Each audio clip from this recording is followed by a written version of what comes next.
No varejo brasileiro, tem crescido cada vez mais a presença dos marketplaces, inclusive impulsionados aí pelo efeito da pandemia. Dentro dos marketplaces, um fenômeno que vem crescendo e se tornando assim onipresente no varejo online, sobretudo, são as fast fashions e as fast fashions asiáticas. E é sobre esse tema, fast fashion asiática, seus impactos no mercado brasileiro, no varejo brasileiro, que eu estou aqui conversando com a Tiziana Weber, nossa sócia. Tiziana, bem-vinda. Obrigada, Marcos. É um prazer estar aqui conversando sobre esse tema tão importante, tão interessante. Bom, é um tema que, primeiro de tudo, a gente precisa esclarecer, né? A gente está falando assim de fast fashion. Bom, fast fashion já é um termo que existe aí, né, há algum tempo no contexto da moda, né? Que é importante você explicar aqui pra gente. E a gente juntou ao fast fashion o asiático.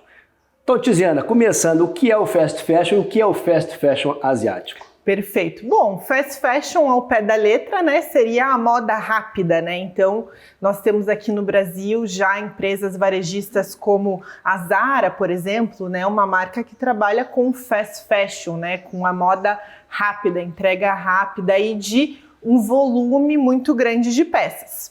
Agora tem se falado mais do que nunca sobre as fast fashion asiáticas, ou seja, essas varejistas, essas empresas que atuam, algumas entre outras também no segmento da moda, né, com vestuário e acessórios, e empresas asiáticas. Acho que, citando alguns exemplos, vai ficar muito claro para o pessoal entender quais são. A Shein, por exemplo, é uma varejista asiática, né? A AliExpress, a Shopee. Então, essas marcas, grande parte delas chinesas, que trabalham com uma entrega de produtos online, né? Estão embasadas, né? Tem seu principal marketplace no digital, no online. Você citou aí, né, na tua fala, a Zara, né, um grupo de origem espanhola, né, que é do Inditex e tal. E um dos pilares do sucesso da fast fashion era a primeira rapidez do ciclo, né? Produzir uma peça que está na moda, e a moda com um ciclo muito rápido. E produzir e entregar.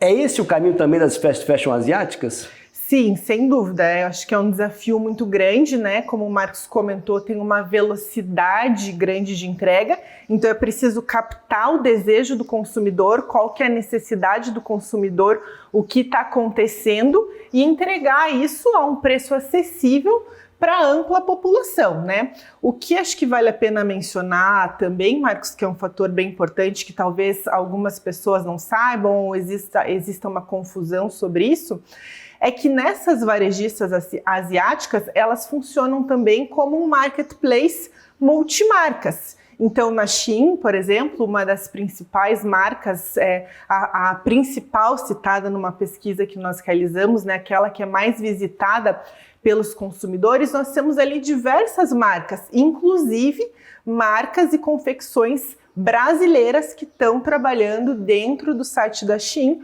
como um marketplace. Então, nós temos confecções, produtos que levam a marca dessas fast fashion asiáticas, mas também outras marcas que fazem usufruto da plataforma. Dizendo um tema muito interessante, e ainda antes da gente apresentar os números, a pesquisa, eu quero explorar mais ainda uma questão aí conceitual que chama atenção, né? Inclusive por essa unidade de comportamento que a gente trabalha aqui na Brain, que você dirige aí a Brain Behavior. Bom, primeiro o aspecto que tem sido muito forte, né, de preço, né? Ou seja, de você colocar produtos a um preço muito atraente, parece que isso é uma característica dessa modalidade de varejo, né? E o outro ponto que eu queria que você comentasse é que Shein, AliExpress, há 3 anos, 2 anos, o que é isso? Do que você está falando? Como é que uma marca tão rapidamente consegue se popularizar? E parece o que a gente viu pela pesquisa que a gente fez, né, Tiz? Sem dúvida, com certeza são marcas que se popularizaram muito rápido, né?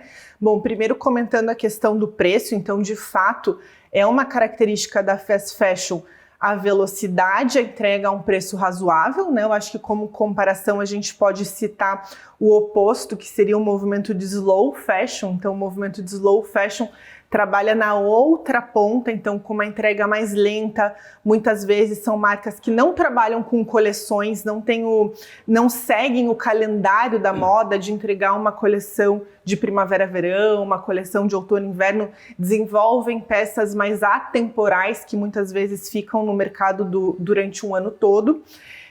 Elas têm como característica ter um rastreio, uma sustentabilidade do início até o final, tem uma preocupação muito grande com isso e como consequência tem preços elevados, né? Preços acima da concorrência. E a fast fashion trabalha no outro oposto, então muita velocidade e preços muito acessíveis. E com isso também nós vemos uma popularização, como muito você forte. Comentou, muito forte dessas marcas, né? Então, primeiro, eu acho que um aspecto que faz muito sentido com essa rapidez com que essas marcas se tornaram familiares para nós é a velocidade do digital, né? Então, o digital tem essa característica de viralizar, de compartilhamento, de repente algo ou alguém ou uma marca que ontem não eram nada, hoje são tudo e são referência, né? Então, faz muito sentido com o meio em que essas Ela já nasce nesse meio. Se propagaram. Elas são nativas desse meio, sabem se comunicar e perambular por esse meio e conversam, principalmente aqui, os nossos dados também não mentem, não estamos falando no achismo, né? Conversam principalmente com um grupo muito jovem, que, diga-se de passagem, ontem não tinha capacidade de compra e hoje tem. Hoje tem. Então também cresceu junto, né, com essa audiência que também é nativa digital, assim como essas marcas. Bom, agora eu estou curioso e eu quero, na verdade, entender e que você conte o que foi a pesquisa, por que ela é inédita, tem uma repercussão importante. Conte como qual é a pesquisa que a gente está trazendo aí, que vocês estão sabendo agora em primeira mão. Perfeito. Então, Marcos, como você sabe muito bem, a Brain tem se dedicado a estudos de varejo, né? Então, é um tema que nos interessa muito, nós já viemos investigando, né, esse eixo temático e, de forma espontânea, nas nossas pesquisas, surgiu o tema das fast fashion asiáticas. Então, quando indagado aos consumidores de forma espontânea no campo, quais eram as marcas em que eles compravam com maior frequência online, eu tô com a minha cola aqui para dizer para vocês, em primeiro lugar apareceu a Shopee, uma dessas varejistas asiáticas. Em segundo lugar, o Mercado Livre e na terceira posição, a Shein. Então, nosso alerta de opa, tem novidade por aqui, essas marcas apareceram com um destaque, nos chamou a atenção e a partir disso nós nos debruçamos para entender um pouco mais sobre quem são essas pessoas que compram, né, nessas marcas, quem são as pessoas que estão fomentando esse mercado das varejistas asiáticas e qual que é o comportamento de compra, né, nessas plataformas. E daí nós temos insights muito interessantes. E quem é o consumidor Vamos lá. Então, principal desse tipo de quem é o consumidor? canal? Eu acho que antes da gente falar das varejistas asiáticas, tem um dado bastante interessante, que é o comparativo entre os consumidores que compram offline e os consumidores que compram online de maneira geral. Então, de maneira geral, na comparação, o consumidor do offline é um consumidor mais jovem, então começamos aqui desse patamar, é um perfil de consumidor mais jovem. Também, Marcos, é um perfil de consumidor com maior renda, tá? E por isso, como consequência, um consumidor que nesse canal online tem um ticket de compra maior do que o consumidor que compra offline. Essas daí são as principais diferenças do on e do off.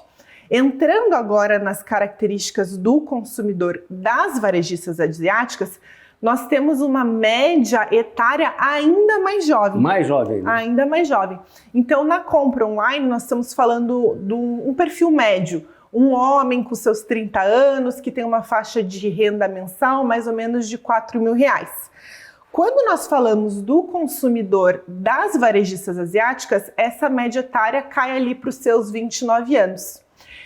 E Mais jovem ainda são as consumidoras, digo aqui já no feminino, porque é majoritariamente mulheres que compram nessa plataforma. Na Shein, a média etária cai ainda mais. Vou consultar meus dados aqui, a minha cola, para falar o número com precisão para vocês. Quando nós falamos do perfil das compradoras da Shein, 73% são mulheres, com uma média etária de 27 anos. Quando nós falamos do AliExpress, por sua vez, e também esse dado faz muito sentido, Marcos, que já é uma dessas marcas um pouco, ainda muito recente, sim, mas um pouco mais antiga que a Shein, que é um fenômeno, sim, bem novo, né? Uhum. Então, da AliExpress é a média etária mais velha entre essas marcas asiáticas, de 34 anos. E aqui, sim, o público é um pouquinho, 56% do gênero masculino, então um pouquinho mais predominantemente do gênero masculino. Então a consumidora típica da Shein seria uma mulher de 27 anos. Perfeito. Solteira, com uma renda... Com uma renda em torno de 2.500 a 4.500, um pouquinho mais baixo do que a renda média do online. Então, a renda média do canal online é de 4.500 a 5.500. Quando a gente fala das varejistas asiáticas, essa renda cai um pouquinho, ali está na faixa dos 2.500 a 4.500, que é o mesmo perfil da consumidora da Shein, sem filhos e solteira. Quer dizer, é uma faixa, é um grupo, né, que tem uma participação na compra do varejo de moda bem significativa, sobretudo naquelas grandes lojas âncoras que a gente vê em shopping center. E por que eu estou falando agora de shopping center? Perfeito. Porque a maior categoria de participação tradicional no shopping center é vestuário. E a gente verifica que tem aí, né, perfis, né, de shopping, como você falou do online e do offline, né? Mas tem perfis de shopping, tem perfis de rua. Tem essa segmentação na pesquisa, né? Sim, nós temos essa segmentação na pesquisa e é interessante a tua fala, Marcos, porque aqui nós estamos relatando um fenômeno muito novo que chamou muita atenção, por isso nós nos debruçamos para entender melhor o comportamento desses consumidores, mas ainda quando nós falamos da categoria de vestuário, acessórios, ainda a preferência do consumidor é majoritariamente pelas compras no shopping center. Eu tenho aqui os dados para você. Quando a gente está falando da compra em relação a essas categorias, ainda 39% preferem shopping e o online vem na seguinte posição com 35%. E só depois o comércio de rua com 26% de preferência. Quer dizer, então, dois canais que vêm, quer dizer, o shopping sempre muito forte, o online aí assumindo aí uma posição de destaque e o comércio de rua mais tradicional esvaziando um pouco, né? Muitas vezes, inclusive, com essa competição do preço mais baixo ali que o varejo fast fashion consegue entregar, né? Perfeito. O consumidor que tem preferência pelo comércio de rua tem essa característica. Então, é um consumidor em que o preço é o principal chamariz. É um consumidor também que tem a renda mais baixa, então a faixa de renda média, o perfil do consumidor típico, tem uma renda entre R$1.500 e R$2.000. E o oposto do canal online das varejistas asiáticas é um consumidor mais velho. Então aqui é a média mais elevada entre os perfis que nós identificamos na pesquisa. Uma média de 37 anos. Daí, a maior parte deles com filhos, 65% tem filhos. Mudando um pouquinho aqui a prosa, né, mas tentando entender essa consumidora, é fast fashion, então ela pressupõe um ciclo rápido. A pergunta é, a frequência de compras, pelo que eu dei uma olhada na pesquisa e me surpreendeu, eu queria que você explorasse um pouquinho, parece que esse consumidor da fast fashion asiática, ele tem uma frequência significativa nessa compra online, né? Sim, tem uma frequência significativa. Uma coisa muito interessante sobre a frequência, Marcos, é a questão do heavy user, né? Essa pessoa que compra com frequência nessas varejistas asiáticas. Então, o que é o heavy user? É o que compra pelo menos uma vez na semana, sendo que existem consumidoras que compram todos os dias. E o consumidor heavy user, que está com frequência nesses canais, ele tem a renda mais baixa. Então, não é o consumidor que tem a renda mais alta que está comprando com mais frequência. Como ele busca preço, é um consumidor que compra pelo menos uma vez por semana e tem uma renda média entre R$ 1.500 e R$ 2.000. Então, o perfil do heavy user, ele tem uma renda mais baixa do que o perfil médio do comprador dessas varejistas asiáticas. E aqui também ainda mais forte a presença das mulheres. 86% desses heavy users são do gênero feminino. E o comprador da fast fashion asiática, um grande percentual, você falou do heavy user, mas um grande percentual compra todo mês, né? Sim, eu vou pegar aqui as faixas de frequência para compartilhar com vocês. Então, 64% dos compradores é pelo menos uma vez no mês.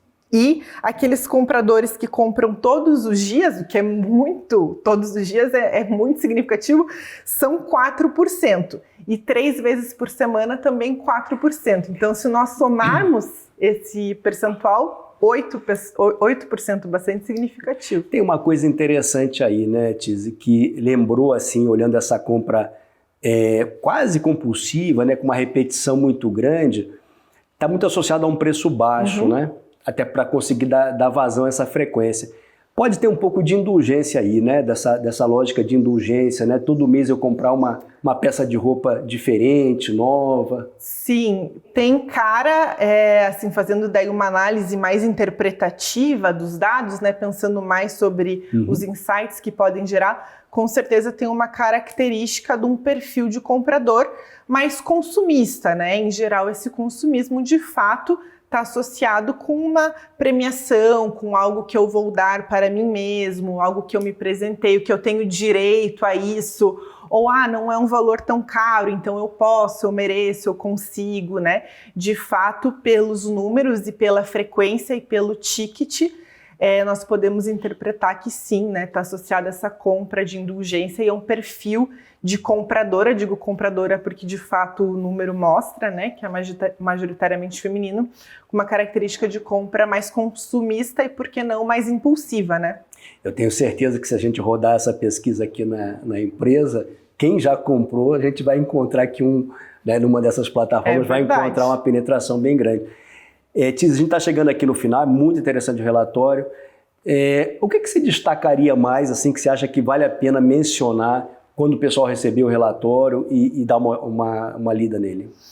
Tem algumas coisas que merecem atenção. Eu acho que tem um outro dado bem interessante, Marcos, que nós não passamos sobre ele, sobre as varejistas física, né? Então, quais foram as 3 marcas principais que foram citadas na pesquisa? Também é um dado interessante que aparece, que foram Casas Bahia, C&A e Magazine Luiza, então como as varejistas de rua mais frequentes, então que as pessoas lembram e compram com mais frequência. A questão do preço no comércio de rua e também no online é considerado um diferencial, sendo que no online tem uma segunda posição bem interessante, que é a questão da variedade, né? Então, quando nós acessamos uma varejista asiática, você tem variedade de marca, você tem variedade de cor, você tem variedade de formatos, você tem o petit, que é para quem muitas vezes, às vezes precisa ir na seção infantil para encontrar uma roupa, então nessas você tem a petit. Você tem também o plus size, então a diversidade de tamanhos é gigante, então esse foi um atributo citado na pesquisa que eu considero bastante relevante. E por último, acho que vale a pena comentar, né, que o shopping ainda é a grande preferência e principalmente pela questão de comodidade e segurança. Comodidade e segurança, né? Uma compra num ambiente conveniente, seguro, e ele já consegue ver, experimentar ali os produtos. Não é à toa que esse movimento aí dos marketplaces, né, recentemente tem provocado até mudanças, né, discussão na legislação da importação de produtos de valor baixo, bem em cima do que a gente está comentando, e há um impacto todo muito forte na logística urbana, né, na última milha, porque não basta ter esse produto lá que eu quero se ele não chegar rápido. Parece que hoje é mais ou menos quando pede Uber, vai demorar 10 minutos. É verdade. Parece que o consumidor está muito ansioso para receber o produto. Muito. fast fashion, né? A gente quer a moda rápida que chegue rápido na nossa casa. Então, de fato, os assuntos que estão em voga agora ao redor disso é a questão da tributação e a questão de logística, né? E daí nós vemos aí empresas criando modelos muito interessantes de entrega, como o Mercado Livre, por exemplo, que tem os pontos de coleta, né? Então, próximo à sua casa pode ser uma costureira, pode ser uma assistência técnica.